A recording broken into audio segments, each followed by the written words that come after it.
All right, welcome to the Lockdown Lowdown. I'm Dev Sahni, and joining me today is the most popular man in Stoke. He can also fight a bit, and he's literally just signed for Queensberry Promotions. Yes, it was announced this morning, and I'm delighted to have on the line, all the way from Stoke, the Hitman, Nathan Heaney. Nathan, how you doing? Very excited to be one of your new signings. It's finally happened. Like, we had you on the Midlands Mayhem show last year, and your fans were just, they were crazy. It was interesting, the BT Sport one in Birmingham, because my lot did take over the place. They were noisy all the way throughout. And to be fair, I was hoping on the back of that. I was thinking, I wonder if they'll sign me after that. But I wasn't too sure. Then there was all this coronavirus happened. I thought, there's no way anything's going to be sent through now. Then all of a sudden, there was an email popped through. And here we are now. So yeah, it's very exciting for me. Very exciting. You're most widely known for having one of the best ring walks out there. Maybe even the best ring walk out there. And it's King's Hall in Stoke normally. And the fans go mad and they're all singing Delilah. And you're at the front, doing all that. And it's fantastic. And it went viral. So basically, the Delilah started just because I'm a Stoke lad. So Stoke City, I love Stoke City. I'm a Stoke City lad. Born and raised in Stoke. So Delilah for me, I've always had it as as an entrance tune to walk out to, because there was no other tune I'd ever have. And yeah, when I first started my debut, I had like 60 people there. It was like an away day in Warsaw, and I come out and I still worked out how to do my entrance. It was a bit awkward, but every time a fight went along, I was trying to give some kind of showmanship to it. And even when it was at the King's Hall, it was like 2/3 empty. The balcony was closed and all this kind of stuff. But I just had this vision in my head of like giving it some on the stage and thinking one day, I think this place will be full. It'll be full of Stoke flags. It'll be full of noise. And basically, my last fight, that's exactly what happened. If I look at all the videos that have been shared, it's done over 2 million views. There you go. So, I used to say I've got the best atmosphere in Stoke on Trent, but I think I can say I've got one of the best atmospheres in the UK. Yes, people compare it to Josh Warrington and say, oh, it's nothing on Josh Warrington, which is completely different. He's got 25,000 people there, and I got 1,300 there. And if it was like for like, person for person, I don't think it'd be comparable. I really don't, because I give it some as well. So there's a bit more of a showmanship thing to it. And I just want to entertain people. They pay good money to come see me fights, and they enjoy the fights. But people, it's weird. People, when they're there at the King's Hall, they get the mates. You need to see this entrance. You need to see it, and it's just part of the night. It's great. It is great. After the viral video, you put it out. You put it out on your Twitter, and you tagged in everyone in boxing. You tagged in Frank Warrenand, Eddie Hearn, Sauerland brothers, and I think everyone was sort of engaging with it and enjoying it. So the phone must not have stopped ringing. To be fair, the phone call wouldn't have been to me anyway. It would have been to my manager, Errol Johnson. But yeah, he's had quite a bit of interest as a result of it, which was really exciting for me, because that's what you want as a fighter. You want people wanting you, because he gives you a choice essentially. But yeah, but for me, like, Queensberry Promotions was the one I wanted to be with. It was a childhood dream in terms of when I first started taking amateur boxing seriously. I think at the age of 17. I've always boxed since the age of 11, but I wanted to win the ABAs so I could get signed by Frank Warrenand. That was, you're talking, 8 years ago. Like, this was when it was going on, like, proper in the ABAs and stuff. But now I've managed to achieve it without winning the ABAs, because I've put the graft in as a pro. I've built a good support base, very loyal support base as well, very noisy. And yeah, it's very exciting. You was just telling me as well, before we actually started this interview, it was something your dad used to be quite passionate about. He used to tell all of his mates, oh, my boy Nathan, he's going to get signed up by Frank Warrenand, just you watch. Years ago, my dad would record me on his fights, and then, let's say, he'd go to town with his mates, he'd show them the video, and I think he expected them to be as excited about it as he was. But he'd always say, one day he'll be signed by Frank Warrenand. No, like I said to you, I don't think they believed it, and neither did I, to be honest. I always try my best, but you just think that's not going to happen.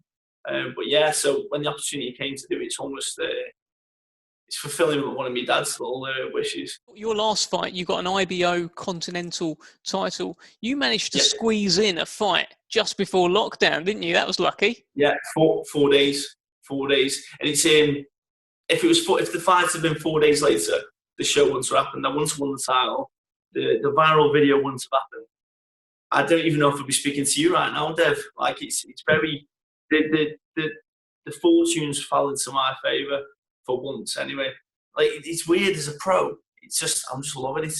What's next? What have you actually got your sights on?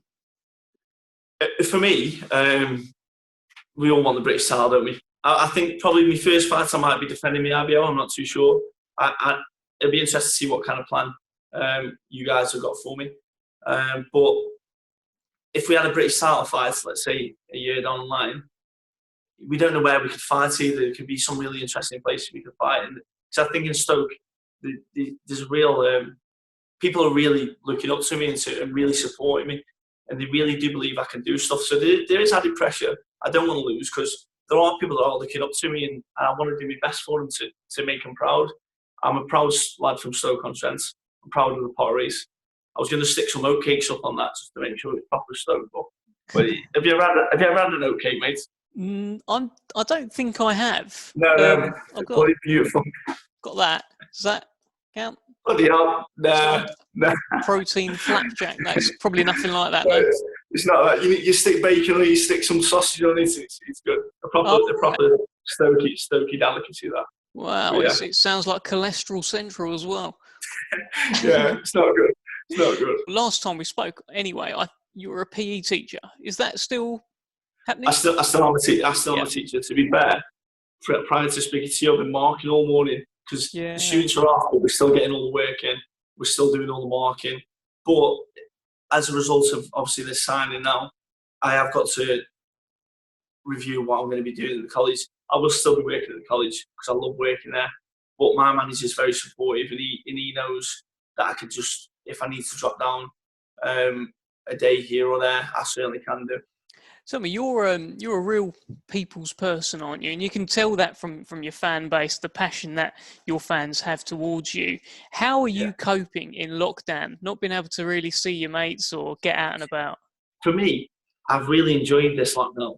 I really have, just because I love seeing people. But in the lead up to a boxing fight, I think in the last 3 fights, I've sold 1,500 tickets. And that's a lot of dropping off, because I drop every single ticket off personally. I do it all myself because I love doing it. People have paid to see me. I'm going to see them. Do you know what I mean? So, but it's a lot of running around, and with a full-time job as well. It's and the full-time training. I sound like I'm trying to get the violins out here, but it's full on. It's a lot of working in the fight itself, and then it was a blessing in disguise for me, really. What it has done for a lot of people is it means more time with the family, more time with the kids. And you've been putting up some videos on your Instagram, and you look like Dad of the Year. Some of the stuff going on there. You're holding your daughter in front of the TV on a chair, and there was like a roller coaster thing going on. Well done. No, seriously, I've seen a couple of people, not that they copied it, because they probably just thought it themselves, but it was funny. It was good. It's going to be. I'm running out of ideas, to be honest, to keep her entertained. So, and there's only so many Toy Stories I can watch in a day because it's killing me. So I'm watching Toy Story about 4 times a day. How far is this going to go? You're already the most popular man in Stoke. Are you looking to become the most popular man in the world? That sounds a bit mad, doesn't it? I want to be. If I could get some good recognition in the UK, that'd be amazing. And what's good about it is I have got a support base. They will follow me. They're very loyal. And if we have a fight in Manchester or Birmingham or Liverpool or even London, I know they'll come to support me, and they'll come in big numbers as well, because they're very proud people and they like being the best in the UK, and that's what they are essentially. So, I mean, the dream would be to go to bloody Vegas or New York and have loads of Stokies going over there, and they would as well. But we've got to take it a step up at a time. We've got to win all my fights and then see what we can do. You must have the Britannia Stadium in your thoughts as well. Yeah, from the start, people used to say, fight to the Brit or the Bet365. And I used to think to myself, I can't even sell the King's All out. How could I fight at the King's All? Do you know what I mean? So I always used to say to someone, I've got to sell the King's All out first. But fortunately, in the last fight, that's exactly what happened. And by a large way as well, because I had like a waiting list of like another 200 people that if anyone dropped out a ticket, they were going to have theirs. So the venue just wasn't big enough for what we needed. And the buzz is really good and people are really backing me. And with the firepower that you guys have got, the machine that you've got, it's really exciting. Because once I went to a Stoke match on a Monday night, and my mate come up to me and said, "Who are you paying on these out?" I was like, "What?" And he passed me a leaflet, and it was the poster for the Midlands Mayhem thing. It was just me on my own, and 2 guys were handing them out to all the lads at the Stoke ground, and the girls. It was very surreal, very surreal, and that was as an unsigned fighter. That was just someone on the undercard. It's like a fill-in essentially. So I'm very excited to see what could happen. And I did love that billboard, Dev. So if you could get a few more there around Stoke, that'd be appreciated.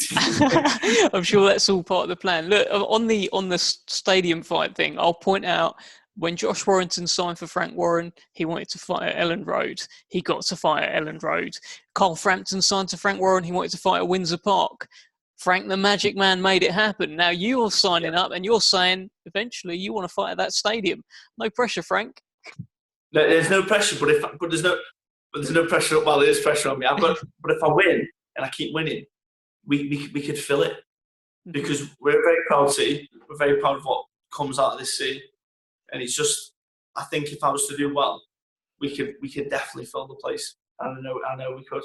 It would be something. That's what dreams are made of, and my first dreams come true to be signed by Frank Warren and yourselves and Queensberry Promotions.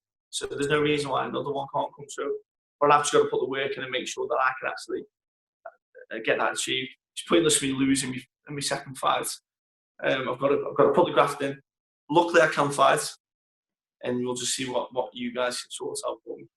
Good man. Look, before I let you go, can you just describe for me how proud a moment this is to be signed with a big time promoter for you and your family and everything you've gone through in your life? It's the proudest thing I could have ever in my boxing life. This is the proudest thing I've ever achieved because it was like I'll get upset in a sec. I have to move off because I think about my dad. But yeah, my little girl's supporting that's nice timing, isn't it? That's good timing. It takes me but like my dad, obviously, it's been a year since he passed. This week, in fact, coming up. So I don't care. Yeah, it means the world to me, mate. Yeah, but look, I can fight, so I'll show me emotions by my fighter as well. So no, that's good, mate. Look, he'll be very proud. And look, part one, he said, get yourself signed up to Frank Warren. Here you are. You won a couple of titles now, and look, we're really looking forward to seeing you go all the way, mate. And welcome to the team. Yeah, please excuse me. Anyone watching that, please excuse me. You understand anyway, mate. So, I understand. It's an emotional moment, mate, and you should be very proud. And well, thanks for speaking to me today on the Lockdown Lowdown, Nathan. And I want to try, what was it called? The oat cake thing. The oat cakes, mate. I'll get you when I come back. When I see you next, I'll bring a pack down for you, mate, and then you can try them. You probably ate them, but we blew them up and we do so. Sounds like quite something. All right, Nathan. Well, take care of yourself, mate. Love to the family, and I'll see you soon. Mate. Thank you very much. Take care, mate. Thank you very much, man. Well, that's Nathan the Hitman Heaney, all signed up now to Queensberry. Before we go, let's hear from his delighted new promoter, Frank Warren. Delighted he's on board with us. I mean, he's a very colourful fighter. He's a decent fighter, colourful, and his fans are unbelievable. They liven up any arena. So once we get back to boxing with a public there, it's going to be a great addition. They're going to love him.